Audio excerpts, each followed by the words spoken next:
My sister, Corporal Boucher, she's been deployed for about 7 months now. It's a surprise, but her mom is here to see her home, and out of the 3 deployments she's been at, this is the first time her mom was able to make it down to see her and welcome her back home. So we're pretty excited to see how it's going to be when she gets off the bus and she sees mom is here to welcome her.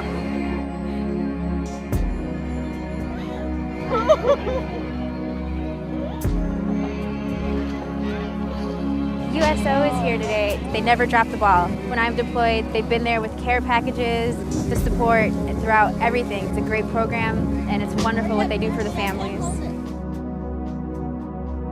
My husband, Sergeant Richards, is currently deployed. After his last deployment to Afghanistan, he was injured very severely, and we had a lot of support from the USO.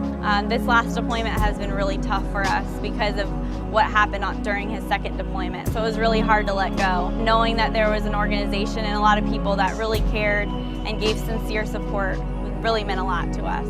I think the most important thing that the USO has done for me and my husband during this deployment is providing a communication link between us through the Smiles Over Miles program. Through the United Way and the USO support, I feel empowered.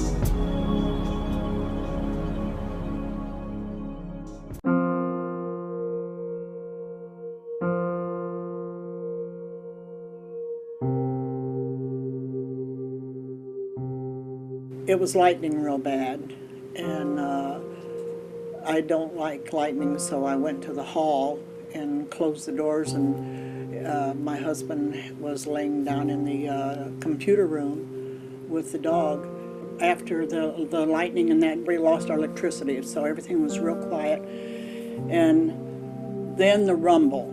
Everyone is saying like it sounded like a freight train, but to me it was just a horrible rumble, and I knew we were in trouble. And I yelled at my husband to get to the bathroom. And he had been blown down in the hall, and there was a piece of wood laying on him. He got up and got into the bathroom, and the next thing it started pouring down rain. Leaves and insulation was coming in. I looked up and I said, oh my goodness, we lost our roof. So he went into the only bedroom that we could get into. Then everything stopped, and we could hear the sirens coming from everywhere. The fire department had to come and get us out through the bedroom window. We had lost our home. That next morning, it was like a war zone. 45, 46 years we lived in that house. We were just relaxing and getting ready for looking forward to our retirement. The Red Cross, they must have stayed up all night to be ready to go as soon as the day broke that morning, because they were there for us. And that makes you feel good. If it hadn't been for them, it would have been a lot harder for us to have accomplished what we did. But that was our home. We've got to make this house our home now. My motto right now is one day at a time. And that's just how we're living, one day at a time. And we're trying to replace little things now that will make it a home again.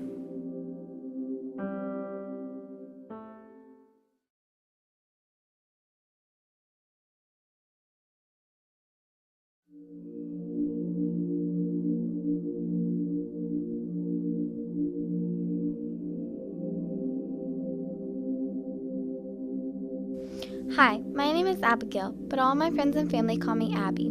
This is my story. A few years ago, when my mother was away one day, my stepdad, Joel, sexually abused me. I know everyone wonders why I did not tell. Joel was my stepfather, and I loved him and wanted to please him. After the last time, I told him no, because it hurt too badly. One day, a bunch of police came to our house. Joel had gotten caught viewing bad pictures online. After they took him away that day, I have not seen him since. It was like a heavy weight had been lifted. I was taken to the Child Advocacy Center, and when I arrived, they gave me a pretty purple blanket. Local quilters made them by hand for kids like me. It made me feel safe. I waited in the conference room and played games until I could go in. Dr. Sue told me I was fine. I have had a lot of proud moments in my life, as well as brave moments. My bravest time of all was when I said no to Joel about sexual abuse. That took a lot of courage for me. This time, my happiness came first. I got to make my story to share with other children who have been sexually abused. That being sexually abused was not my fault. Joel took something from me that he had no right to have.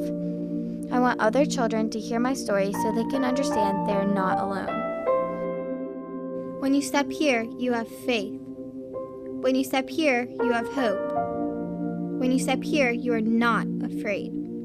When you step here, you are ready.